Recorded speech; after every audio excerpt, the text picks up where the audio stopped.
Halo keluarga Indonesia, apa kabar? Senang sekali saya Astia Dika bisa kembali menemani Anda di acara Kumpul Keluarga. Nah, keluarga Indonesia, kita senang banget pastinya untuk mengajarkan anak-anak itu cinta pada alam, cinta pada lingkungan, peduli sama yang ada di sekitarnya. Tapi itu bukan pekerjaan mudah loh, harus bertahap, harus pelan-pelan. Nah, ini akan kita bahas hari ini bersama kalau kita ada Anti Jovita. Langsung kita sapa ya. Halo Anti. Halo Dika. Apa kabar? Baik, Dika gimana? Aku baik, harus selalu baik biar bisa selalu menyapa keluarga Indonesia di rumah ya Anti ya. Iya betul sekali. Nah, tema kita hari ini nih untuk bagaimana ya bisa membuat anak mendidiknya menjadi anak yang cinta terhadap lingkungan. Ini tuh susah sekali, jarang sekali. Kadang-kadang dari hal kecil saja, kalau kita lihat tanaman, ada bunga, anak-anak tuh cenderung ingin petik. Itu tuh hal paling sederhana aja untuk dia peka terhadap yang ada di lingkungan sekitarnya. Apalagi yang lain panjang banget ya Anti ya terhadap tentang lingkungan ini. Paling tidak hal-hal sederhana yang bisa dilakukan di rumah. Bagaimana Anti dan mulai usia berapa sebenarnya kita bisa mengenalkan ini pada anak? Iya. Kalau untuk memperkenalkan kepada anak, sebetulnya dari usia dini sekecil apapun. Sekecil gitu. apapun. Iya. Okay. Contohnya nih pada saat umur 1 tahun pun dia sudah bisa belajar dengan melihat kebiasaan-kebiasaan yang dilakukan orang tuanya sehari-hari. Sesimpel misalnya contohnya kita membuang sampah pada tempatnya. Kalau untuk rumah tangga kita bisa pisahkan sampah-sampah yang memang bisa didaur ulang dan tidak seperti itu.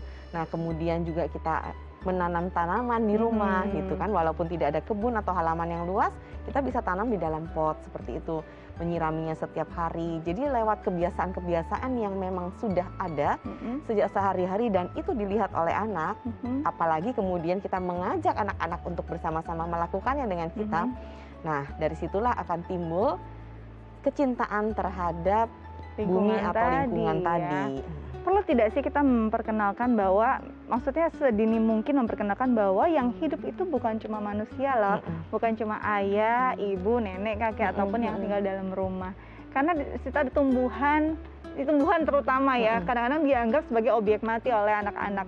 Kalau aku kadang-kadang untuk anak di rumah suka bilang begini nanti, tumbuhan itu memang nggak bergerak, nggak kelihatan bergerak, tapi punya hati loh, punya perasaan loh.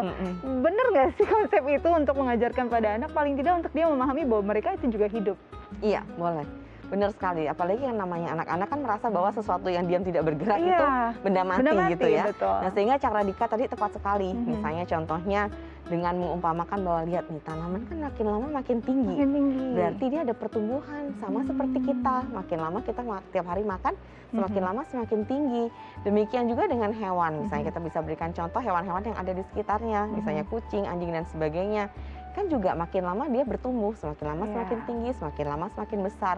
Nah sehingga tanaman pun juga makhluk hidup yang harus kita jaga dan kita rawat dengan cara menyirami, memberi pupuk, seperti itu. Dan tadi yang dikatakan Dika juga benar bahwa kita bisa bilang bahwa iya ini nih ada perasaannya, ada nyawanya, sehingga pada saat nyiramin kita boleh loh sambil nyanyiin dia, kita boleh loh sambil ngajak dia bicara, seperti itu. Jadi kata-kata pujian pun bisa kita sampaikan kepada tanaman dan itu sekali lagi memang harus dari kita nih yang mengajarkan dan ngajak anak kita untuk melakukannya. Nah itu dia, kadang-kadang kita ingin sekali melihat anak kita tuh benar-benar peduli terhadap lingkungan, lalu bisa milah sampah.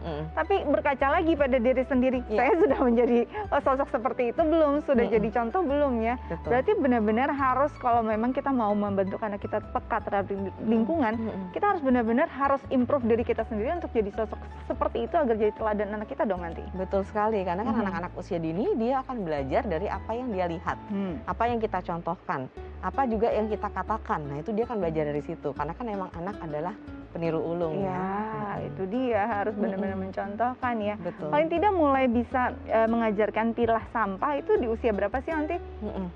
Untuk pilah-pilah sampah itu kalau anak 1 tahun dia hanya sekedar melihat kan, misalnya contohnya kita ajarkan, ya ini plastik misalnya, buangnya ke sini. Kemudian ini adalah kulit buah misalnya, buangnya ke sini seperti itu.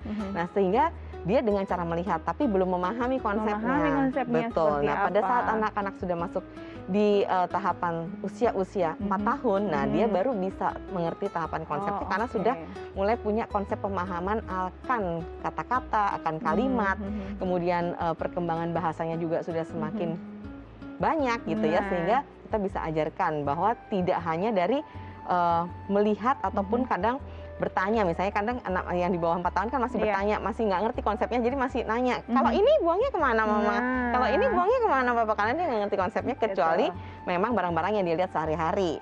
Tapi kalau di 4 tahun kita sudah bisa ajarkan pengertiannya apa, konsepnya apa, sehingga dia bisa membuangnya sendiri tanpa dia harus bertanya lagi kepada kita. Berarti karena kemampuan komunikasinya juga sudah lebih cakap begitu ya nanti ya di usia 4 tahun. Kalau 1 tahun paling tidak dia tahu bahwa sampah itu dibuang pada tempatnya. Benar sekali. Sudah diajarkan orang tuanya jangan buang di jalan gitu. Betul banget, benar.